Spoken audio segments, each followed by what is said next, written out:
Hello everyone, तर मी आज बनवतीये झणझणीत तर्रीवाली पुणेरी मिसळ, जी की एकदम स्पायसी आणि तेवढीच फ्लेवरफुल असते।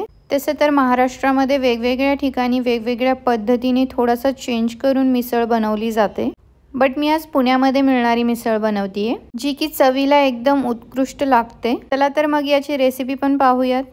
तर मिसळ बनवण्यासाठी सगळ्यात आधी आपल्याला हवी आहे मोड आलेली मटकी। मी इथे 1 कप मटकी स्वच्छ धुवून घेतली आहे। आता आपल्याला या मटकीला कुक करून घ्यायचे, तर त्यासाठी गॅसवर एक पातेल्यामध्ये डायरेक्टली मी ही मटकी टाकली आहे। आता आपल्याला यामध्ये भरपूर पाणी ऍड करायचे, म्हणजे मटकीतील सगळे फ्लेवर्स या पाण्यामध्ये उतरतील। मी इथे 3 ते 4 ग्लास वॉटर ऍड केले, half tablespoon salt and half teaspoon हल्दी पावडर ऍड केली आहे। याला एकदा मिक्स करून 10 ते 12 मिनिटांसाठी मीडियम फ्लेमवर आपल्याला मटकी शिजवून घ्यायची आहे। आता ही मटकी कुक होण्यासाठी मी साइडच्या गॅसवरती ठेवतीये। तोपर्यंत आपण बाकी तयारी करूया। तर एका पॅन मध्ये मी थोडंसं ऑइल टाकलंय, त्यामध्ये 1 टीस्पून धने, 1 टीस्पून जिरे, 4 ते 5 काळी मिरी, 2 ते 3 लवंग, ग्रीन इलायची, 1 ब्लॅक इलायची आणि थोडासा दालचिनीचा तुकडा टाकलाय, टेबलस्पून हवरी तीळ अँड हाफ टेबलस्पून खसखस मी ऍड केली आहे यामध्ये। या सगळ्याला 1 ते 1.5 मिनिटांसाठी छान फ्राय करून आपण एका प्लेट मध्ये काढून घेऊयात।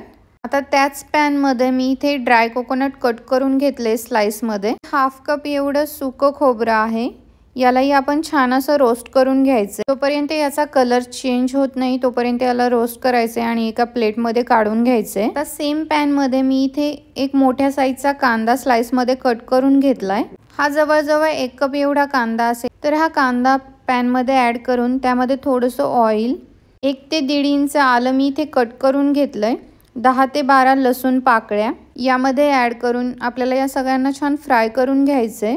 जोपर्यंत कांद्याचा कलर छान गोल्डन ब्राउन होत नाही तोपर्यंत आपल्याला याला फ्राय करायचंय। तुम्ही इथे पाहू शकता कांद्याचा कलर छान गोल्डन ब्राउन झालाय। आपण आता गॅसची फ्लेम ऑफ करून यालाही एका प्लेट मध्ये काढून घेऊयात। आणि आता हे सर्व वाटण आपल्याला छान थंड करून घ्यायचे आधी। त्यानंतर एक ग्राइंडर जार घेऊन त्यामध्ये आधी खोबरं आणि खडे मसाले जे आपण भाजून ठेवलेले ते ऍड करायचे आणि वरून नंतरनं कांदा ऍड करायचा आहे। इथे मी एक मीडियम साईजचं छान रेड झालेलं टोमॅटो कट करून घेतलंय, तेही यामध्ये ऍड केलंय। थोडंसं पाणी ऍड करून आपल्याला याची छान पेस्ट करून घ्यायची। जास्त पाण्याचा बिलकुल वापर करायचा नाहीये, एकदम थोडंसं पाणी घालून आपल्याला याची स्मूथ अशी पेस्ट करून घ्यायची आहे, बिलकुल अशी तुम्ही पाहू शकता।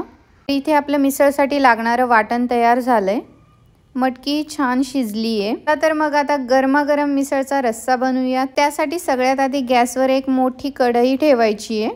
आता या कढईमध्ये मी इथे 2 मोठे चमचे भरून तेल ऍड केलंय। मिसळमध्ये तेल थोडं जास्तच वापरलं जातं। आता यामध्ये जाणारे खूप सारा कढीपत्ता थोडासा क्रॅकल झाला की यामध्ये पावडर मसाले ऍड करायचे, ज्यामध्ये मी ऍड केलंय 2 टेबलस्पून कांदा मसाला, 1 tablespoon red chilli powder, half teaspoon हल्दी पावडर। गॅसची फ्लेम लोच ठेवायची आहे। या सगळ्या मसाल्यांना थोडंसं तेलामध्ये मिक्स करून आपण जे वाटण तयार करून ठेवलंय ते यामध्ये ऍड करायचंय। सगळं वाटण यामध्ये ऍड केल्यानंतर चांगलं मिक्स करून घ्यायचंय। आधी वाटण चांगलं मिक्स केल्यानंतर याला मीडियम गॅसवर 7 ते 8 मिनिटांसाठी छान फ्राय होऊ द्यायचे, व जोपर्यंत यामधनं असं ऑइल रिलीज नाही होत तोपर्यंत याला फ्राय करायचंय। तर तुम्ही पाहू शकता ग्रेव्हीमधनं ऑइल रिलीज झालंय आणि ग्रेव्हीचा कलरही थोडासा चेंज झालाय।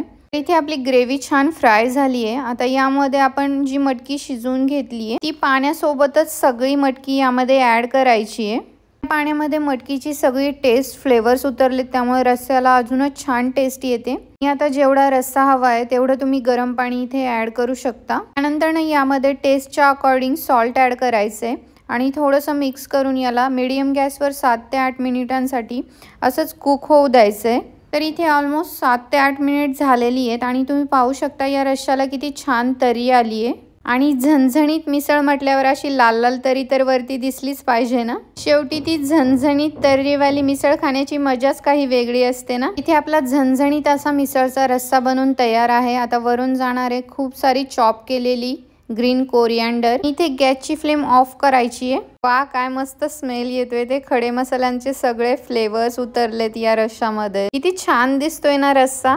तर इथे आपला झणझणीत स्पायसी फ्लेवरफुल रस्सा बनवून तयार आहे। चला तर मग आता प्लेटिंग करूयात। तुम्हा सगळ्यांना तर माहितीच आहे, पुण्यामध्ये वेगवेगळ्या ब्रँडचे बऱ्याच ठिकाणी असे मिसळ हाऊस आहेत आणि त्यामध्ये स्पेशल मिसळ थाळी म्हटल्यावर ही स्पेशल थाळी अशी छान डेकोरेट करून दिली जाते। मध्ये बारीक चॉप केलेला कांदा, काकडी, लिंबू आणि जे काही फरसाण मिसळमध्ये यूज केलं जातं ते सर्व दिलेलं असतं। सोबतच स्पाइस बॅलन्स करण्यासाठी दही आणि ताकही दिलं जातं। त्या प्लेटमध्ये सगळ्यात आधी फरसाण, त्यावरती झणझणीत असा तर्रीवाला मटकीचा रस्सा, वरती चॉप केलेला कांदा आणि कोथिंबीर टाकायची आणि लिंबू पिळून मस्त असं पावासोबत गरमागरम झणझणीत मिसळ एन्जॉय करायची आहे। जर तुम्हाला रेसिपी आवडली असेल तर नक्की अशी स्पेशल मिसळ थाळी घरीच बनवून बघा। खूप जास्त टेस्टी बनते मिसळ आणि ताट एवढं छान असल्यावर खायला पण अजूनच भारी वाटतं। चला मग लवकर ट्राय करा आणि रेसिपीला लाईक करायला आणि चॅनलला सबस्क्राईब करायला विसरू नका बरं का।